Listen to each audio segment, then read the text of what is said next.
The dossier really was never Russia disinfo. It was always Clinton disinfo. We can't underestimate how involved the State Department was in pushing this dossier lie out. At its core, this was an information operation, an information warfare operation. It was designed to get out a specific narrative, and that narrative in this case was that Trump is a traitor and he was colluding with the Russians. So if there was a broad investigation into the full panoply of what Russia was trying to do with respect to both parties, I think Americans of both parties would be happy with it. Hey, we're back for part 2 of Genuine Questions to talk about the origin of the Trump-Russia conspiracy theory. In part 1, we went over some of the ways that the Department of Justice and the FBI abused the FISA court system to launch this investigation into the Trump campaign. And they used information that was paid for by the Hillary Clinton campaign, and they knew it, and used that to justify a warrant to spy on members of the Trump campaign. And then they leaked that information that they gathered through those investigations to the press to smear people's reputations and get them fired and launch the Mueller investigation. So I want to start this episode off by showing this clip of Trey Gowdy questioning Peter Strzok. He was the lead FBI agent into the Hillary investigation and the agent who initiated the Russia investigation into Trump. So in the midst of the Mueller investigation, which Strzok was a part of, it was discovered that him and FBI attorney Lisa Page had a pretty interesting string of text messages going between the two of them. And many people in politics and the media focused on this allegation that the big scandal with these two and this whole Strzok Page story was that they were having an affair. But I don't really care about that. I've never seen any text messages or evidence that would indicate that they were. And if they were, that's really not interesting to me or any of my business. Maybe they were. Maybe that's just a convenient way to make the public think that the big scandal with the Strzok Page story is the affair, which distracts the public from the content of their text messages, which showed an intense hatred for Donald Trump and the fact that they were very invested in seeing Hillary win the election. So here's this first clip. 10 days before the investigation began, which the department you work for says nothing was done before July 31st. You said Trump is a disaster. I have no idea how destabilizing his presidency would be. To call something such as a government to be incapable of functioning or surviving. That's a pretty significant allegation to make 10 days before you even began to investigate. And here you are before you've interviewed a single solitary witness saying F Trump. Then that same day your colleague, Lisa Page, wrote, maybe you're meant to protect the country from that menace. And you responded, I can protect the country at many levels. We're not even a week into an investigation that you originated, approved, were the contact for. You hadn't interviewed a single solitary soul. And then on August the 8th, you still hadn't interviewed anyone. You got another text from your colleague, Lisa Page. Trump's not ever going to become president, right?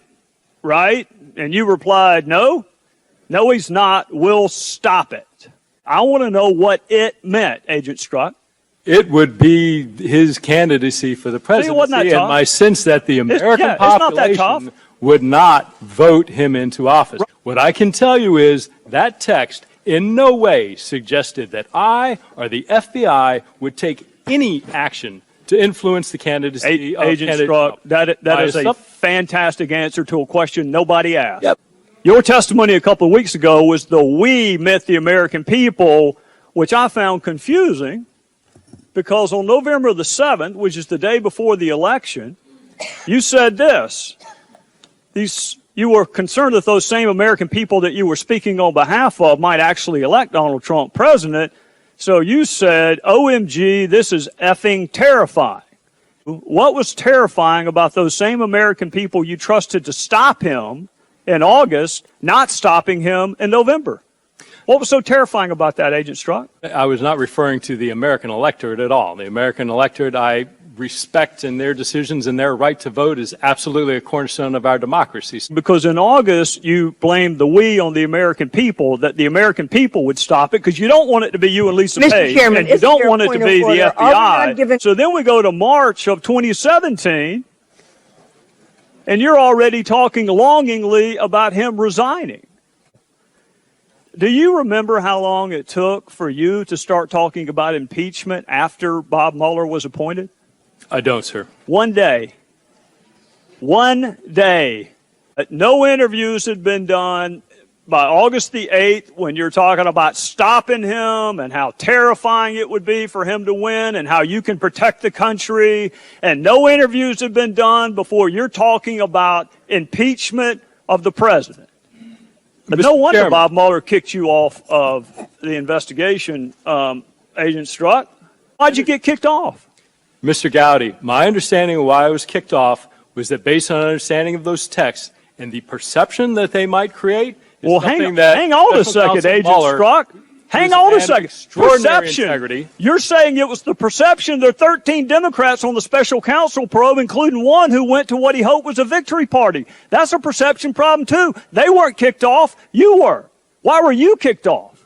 I'm stating to you it is not my understanding that he kicked me off because of any bias, that it was done based on the appearance. If you want to represent what you said accurately, I'm happy to answer that question, but I don't appreciate what was originally said being changed. I don't give a damn what you appreciate, Agent Strzok. I don't appreciate having an FBI agent with an unprecedented level of animus working on 2 major investigations during 2016. So Lisa Page never testified on television, so there's no clips that I can show you from her, but the Inspector General Michael Horowitz did have to testify in front of Congress. So I'm going to show you this video of Gowdy talking to him, where they're going to read a few more of these text messages between Lisa Page and Peter Strzok. This is the same Lisa Page who admonished the agent interviewing Hillary Clinton not to go into that interview loaded for bear because Clinton might be the next president. And it's the same Lisa Page who said Trump was loathsome, awful. The man cannot become president. Clinton just has to win, and that Trump should go F himself.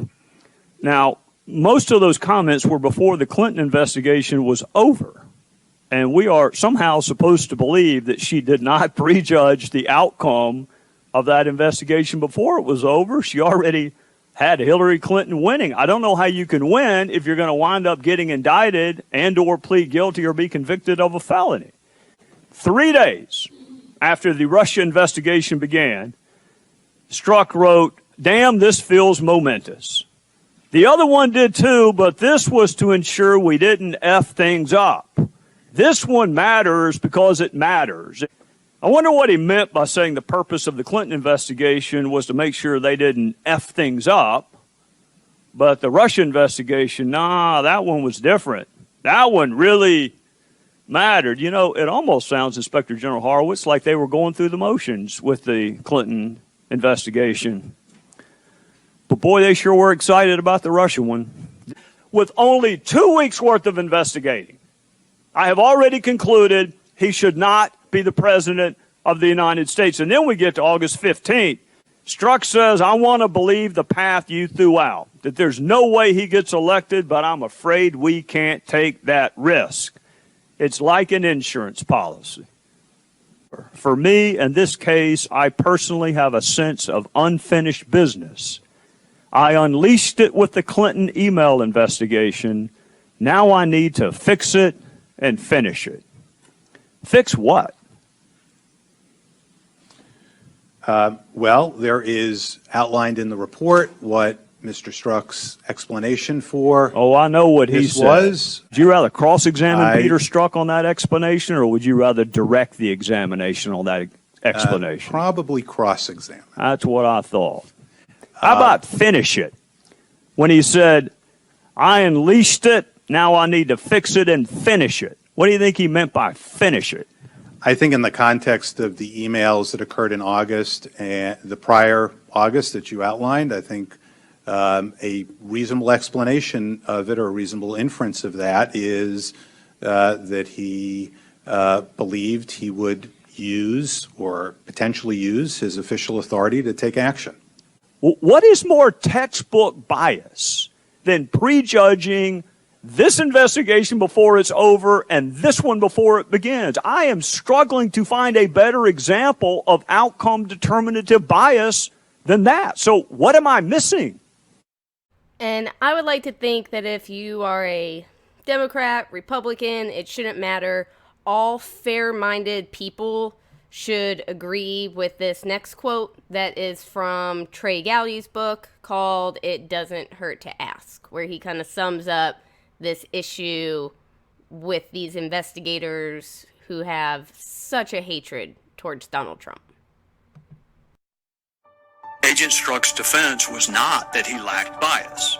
His defense was that while he was biased, his bias did not actually hurt the person he was biased against or influence his investigation. If the burden is now on the target of the bias to prove how that bias negatively impacted his or her right to fairness, we are in a curious place as a society. This Russian collusion Mueller investigation was when I really started to realize just how biased the media is, because all of the issues that we've covered in these two videos were reported on at the time if you were following that news story. They were just ignored or excused by most of the media, as we will see here in this next clip. It's illegal to possess these stolen documents. It's different for the media. So everything you learn about this, you're learning from us. When CNN says on air, you, the public, are not allowed to look at these, that's what we're here to do. At some point, you've got to say, wow, you got some big balls to stand up on national television and tell the entire world, don't read this, I'll read it to you. You know, a lot of this will come down to the supposed fact checkers and editors in newsrooms whose names none of us know off the top of our heads.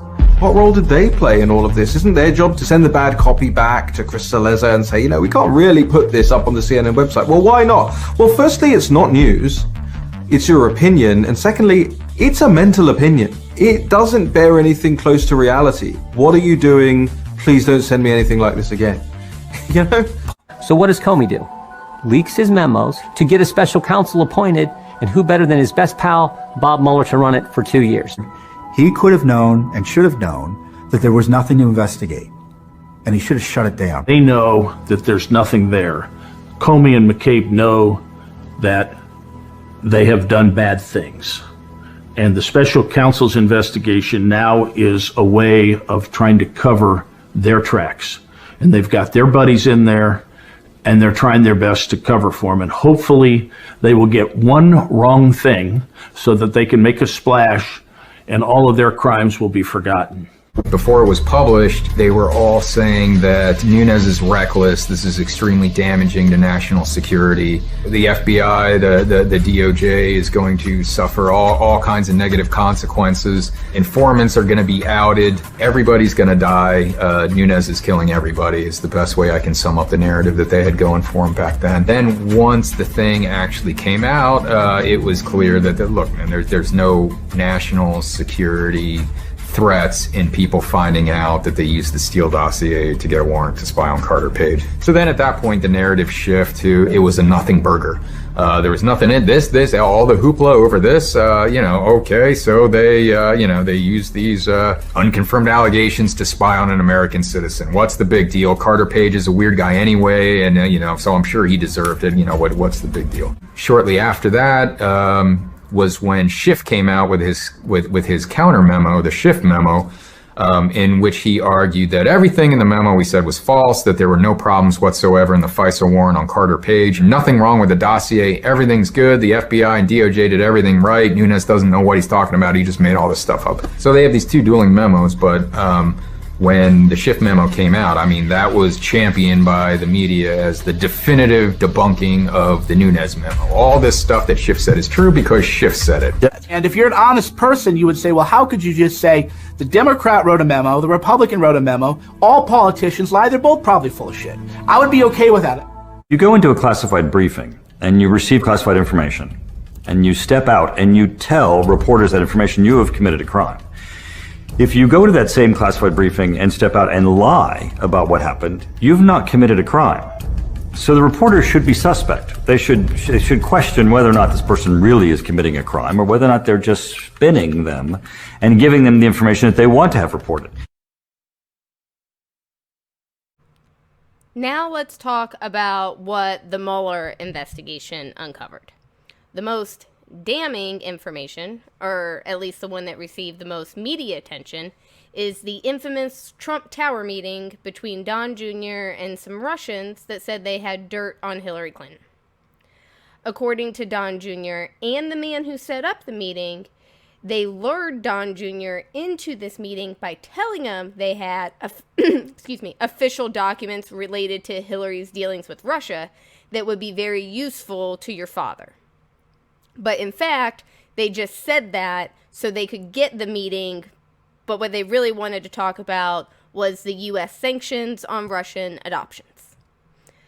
So first of all, if Don Jr. and the guy setting up the meeting are not telling the truth, and this meeting really was to get dirt on Hillary Clinton and not about Russian adoption, I want to know what is so scandalous about Russians offering official documents from Hillary's time as Secretary of State. If they are official documents concerning her dealings with Russia, shouldn't those already be a matter of public record? Wouldn't the American people already have access to her official government documents? They weren't offering private or personal information about Hillary. The email says they could provide official documents. So I do not understand why this is such a big scandal for us to find out how Hillary was dealing with Russia when she was Secretary of State. Second of all, there are reports that the Russians who met with Don Jr.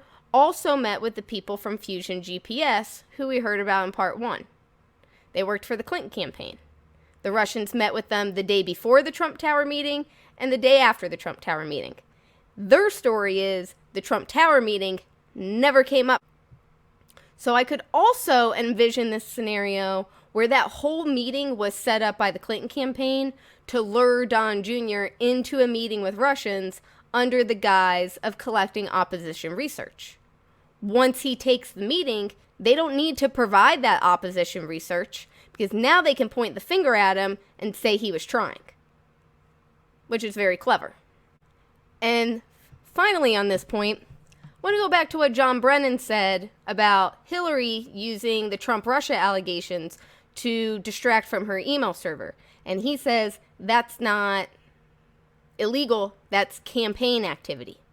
So if it's campaign activity when she does it, when she makes stuff up about her opponent and feeds it to the press and feeds it to the law enforcement communities, if that is just campaign activity, how is her opponent using official documents, so things she actually did, how is him using that a crime worthy of a 2-year investigation when she makes something up and it's campaign activity?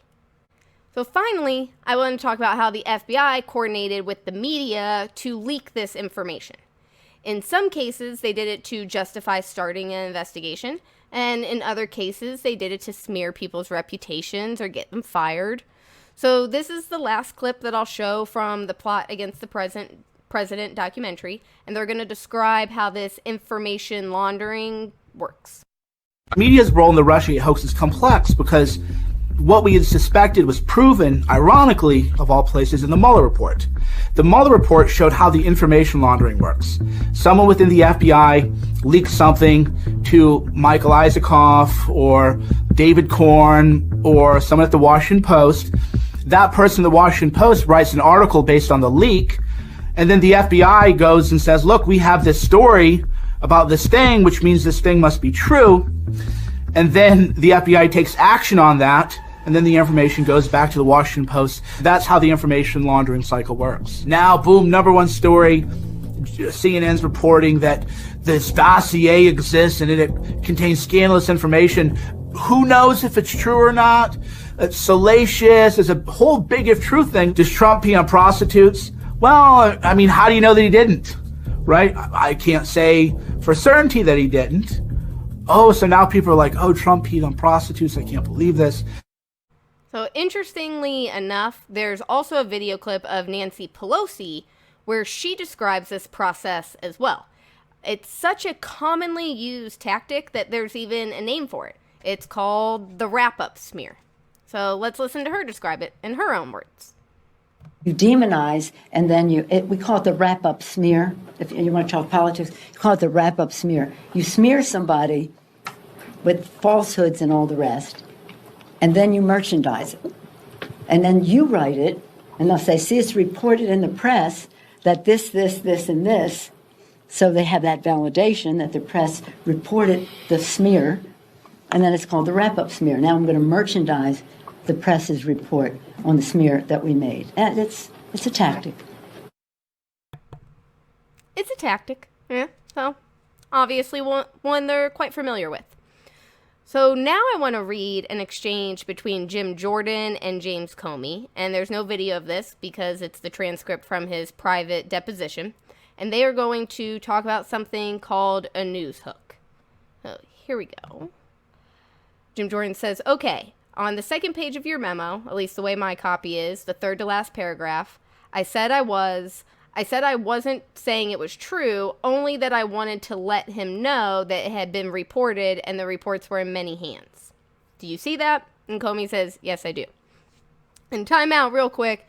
What they are referring to in this segment of the transcript is James Comey went and had a meeting with Donald Trump where he briefed him on these allegations that he pees on Russian prostitutes and all the salacious parts of the dossier.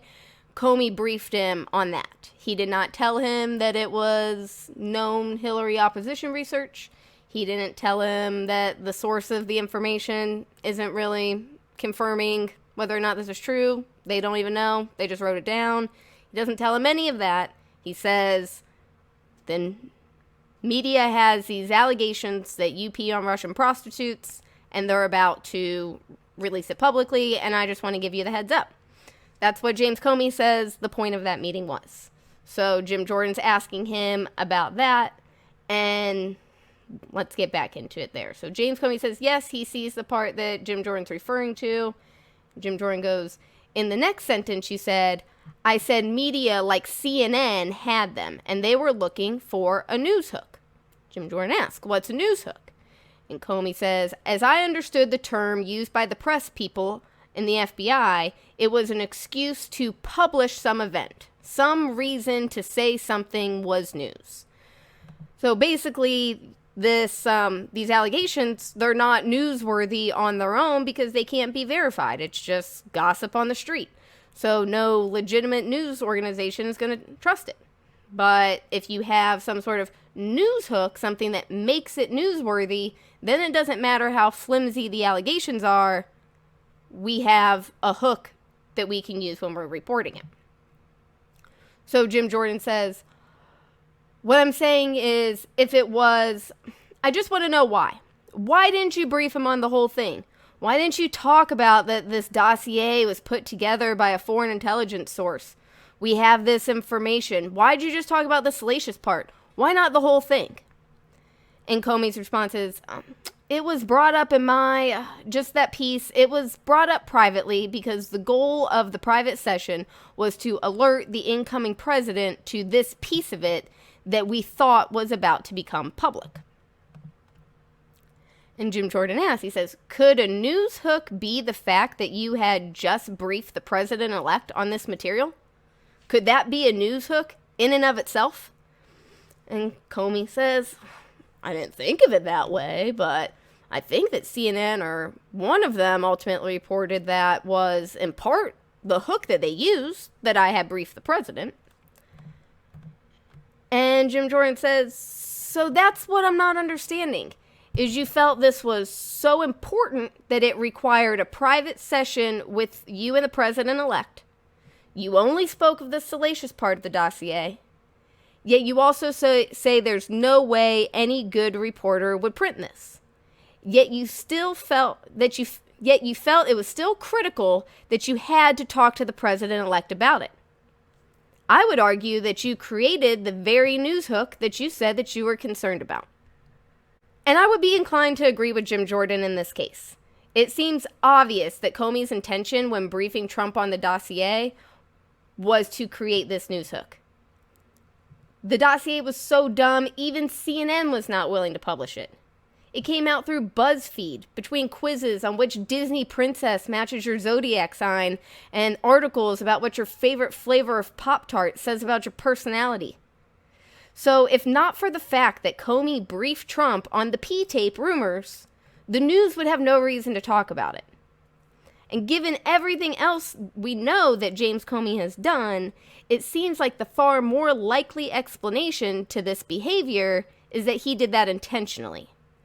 I'm not really buying the, oh yeah, I guess you're right, I just never realized that before defense. I don't think you become director of the FBI unless you are precisely the type of person who realizes stuff like that. I just cannot believe in this amazing string of coincidences that are totally innocent, yet just so happen to make all these career politicians look so incredibly guilty. And it's a pretty disheartening realization that the FBI and the media are willing to collude with politicians to push certain narratives and assassinate people's character to push a certain agenda. But the Russian collusion story and the total lack of curiosity about this other side of the story makes it tough to give them the benefit of the doubt. This is a very interesting story. This is House of Cards level stuff. So I cannot buy the media's excuse that they were just pushing the Russia hoax for ratings. The FBI couldn't have done it because they were afraid of Hillary's retaliation, because she wasn't in charge of anything, and I would be inclined to believe that Trump would have been pretty lenient with anyone that was willing to come forward to help tell this side of the story. So there has to be some other explanation for why they were doing this, for why they didn't want Trump in office. Trump used to be chummy with all of these people and donate money to Democrats. He obviously has a huge ego, and he openly admits that if you're nice to him, he'll be nice to you back.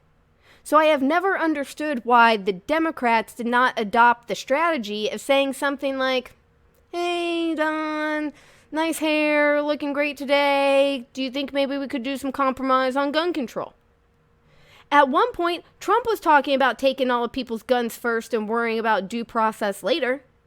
So why would the Democrats have not taken advantage of that to try to get some of what they wanted passed under a Republican administration? Instead, they went with the, he's Hitler and everyone who doesn't agree with us is a racist Nazi defense. And the more times they tried to get rid of Trump, the more genuine questions it raised as to why they were doing that. And we'll be back with future episodes to raise some more questions about why these career politicians operated the way that they did and what they might have been afraid of coming out about them.